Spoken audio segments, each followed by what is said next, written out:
আসসালামু আলাইকুম। Hello everyone, welcome to daily delights with Zohra. আমার আজকের রেসিপি আমড়ার টক ঝাল মিষ্টি আচার। এই সময়ে বাজারে প্রচুর পরিমাণে আমড়া পাওয়া যায়। আপনারা চাইলে খুব কম খরচে এইভাবে বানিয়ে নিতে পারেন আমড়ার আচার, আর সংরক্ষণ করতে পারেন সারা বছর জুড়ে। চলুন শুরু করি। এখানে আমি 1 কেজি পরিমাণ আমড়া নিয়েছি।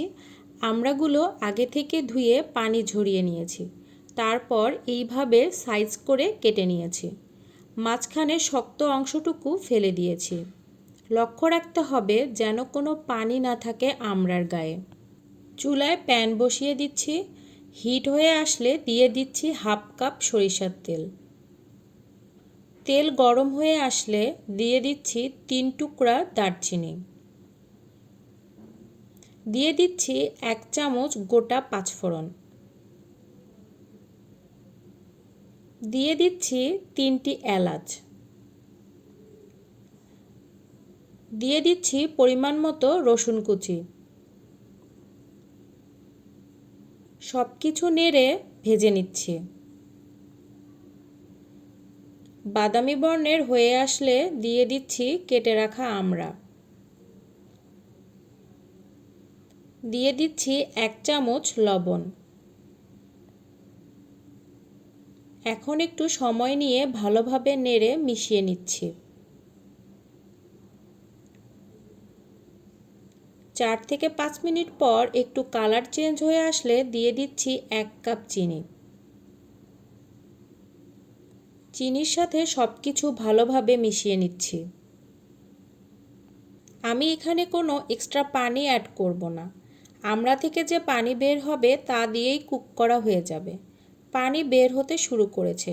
দিয়ে দিচ্ছি 1/2 চামচ হলুদ গুঁড়ো, 1 চামচ মরিচ গুঁড়ো, 8 থেকে 10 পিস রসুন কোয়া দিয়ে দিচ্ছি। সব কিছু নেড়ে মিশিয়ে নিচ্ছি। 7 থেকে 8 মিনিট পর কালার চেঞ্জ হতে শুরু করেছে। এই পর্যায়ে দিয়ে দিচ্ছি আগে থেকে টেলে নেওয়া শুকনো মরিচ। দিয়ে দিচ্ছি 3 চামচ পাঁচফোড়ন গুঁড়ো। দিয়ে দিচ্ছি সামান্য পরিমাণ পাকা তেঁতুল। তেঁতুল দিলে টেস্টটা ভালো হবে। এখন একটু সময় নিয়ে ভালোভাবে নেড়ে মিশিয়ে নিচ্ছি। 10 মিনিট পর আবার নেড়ে নিচ্ছি।